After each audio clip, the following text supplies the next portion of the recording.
여러분, 10가지 재앙 이야기 다들 잘 아시죠? 그런데 그 첫 번째 재앙에 대해서 혹시 깊이 생각해 보신 적 있으신가요? 나일강이 피로 변한 사건 말이에요. 사실 이 사건에는요, 우리가 그냥 지나치기 쉬운 정말 깊은 의미가 숨어 있거든요. 오늘 저와 함께 바로 그 신학적, 역사적 중요성을 하나하나 파헤쳐 보도록 하겠습니다. 자, 이 모든 이야기의 출발점, 그 핵심은 바로 이 구절에 있습니다.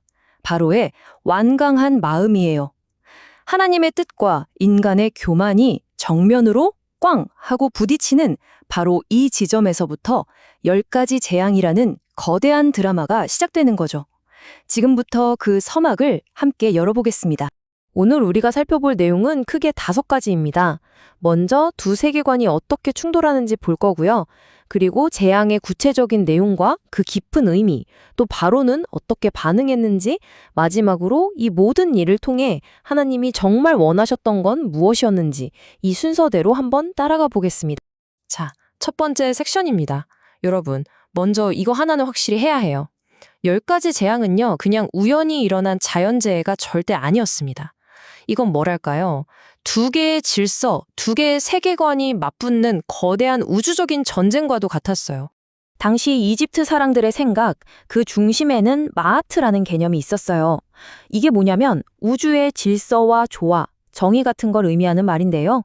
신으로 여겨졌던 파라오의 가장 중요한 임무가 바로 이 마아트를 지키는 거였죠. 그러니까 이집트에 재앙이 닥쳤다?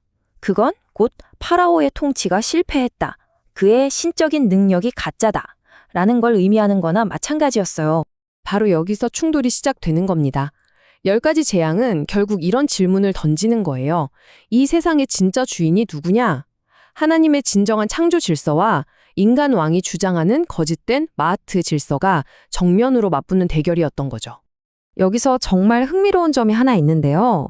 성경이 바로의 마음을 묘사할 때 2가지 다른 히브리 단어를 쓴다는 사실이에요.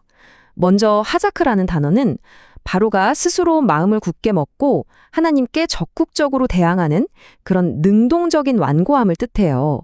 반면에 카베드는 마음이 무겁고 둔해져서 말씀을 그냥 수동적으로 거부하는 상태를 말하죠. 이 미묘한 차이를 알고 보면 바로의 심리를 훨씬 더 깊이 이해할 수 있게 됩니다. 자, 이제 두 번째 섹션으로 넘어가서 이 재앙이 구체적으로 어떻게 펼쳐졌는지 그 이야기 속으로 한번 들어가 보겠습니다. 한번 상상해 보세요. 이른 아침 이집트의 생명줄인 나일강가에 파라오가 서 있습니다.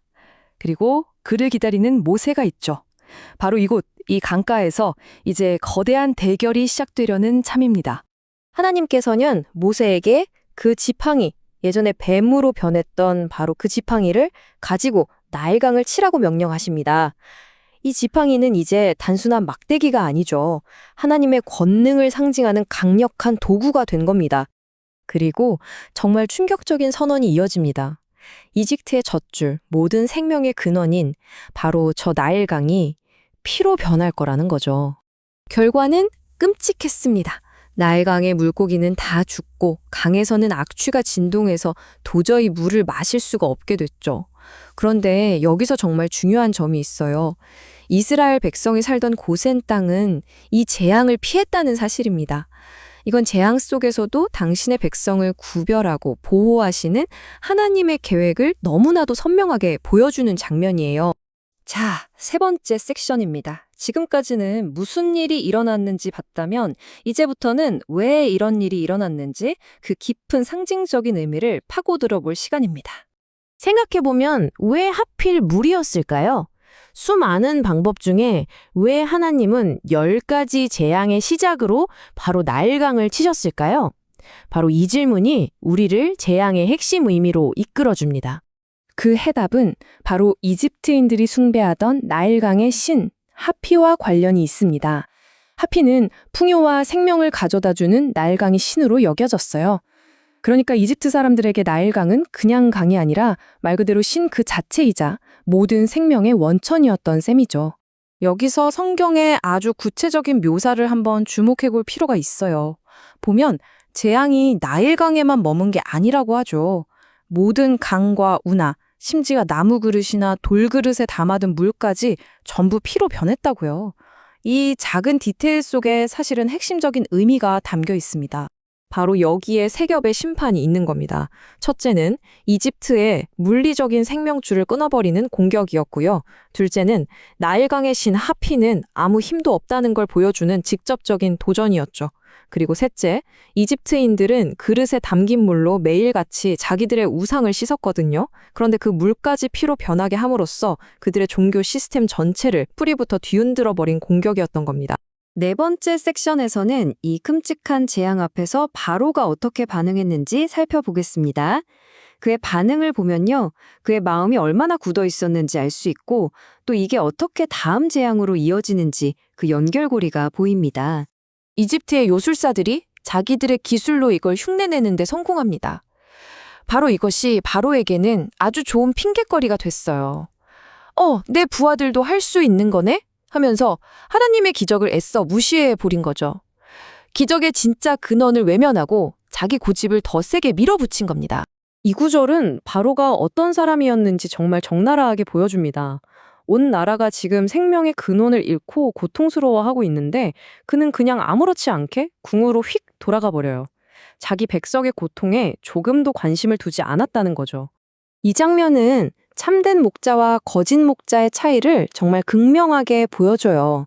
한쪽에는 자기 권력, 즉 마하트를 지키는 데만 급급해서 백성들의 고통은 외면한 바로가 있습니다. 다른 한쪽에는 광야에서 굶주리고 목마른 자기 백성을 하나하나 직접 돌보셨던 하나님이 계시죠. 이것이 바로 진짜와 가짜의 차이입니다. 자, 이제 마지막 섹션입니다. 그렇다면 이 모든 일을 통해서 하나님께서 진짜로 이루고 싶으셨던 그 궁극적인 목적은 과연 무엇이었을까요?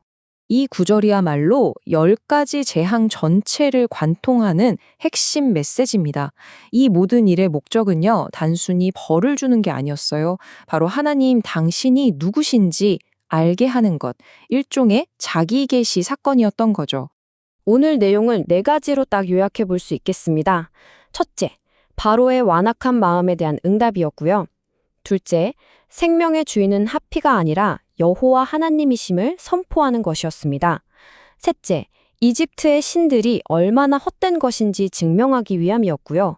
그리고 마지막으로 이 모든 과정을 통해 바로와 온 이집트가 참 하나님이 누구신지 알게 하기 위함이었습니다. 이 오래된 이야기는 오늘을 살아가는 우리에게도 똑같은 질문을 던집니다. 내 삶과 이 세상의 진정한 통치자는 과연 누구입니까? 그리고 우리는 그분의 살아있는 다스리심을 오늘 우리의 삶 속에서 어떻게 경험하고 있습니까? 이 질문을 마음에 품어보시면서 오늘 설명을 마치도록 하겠습니다.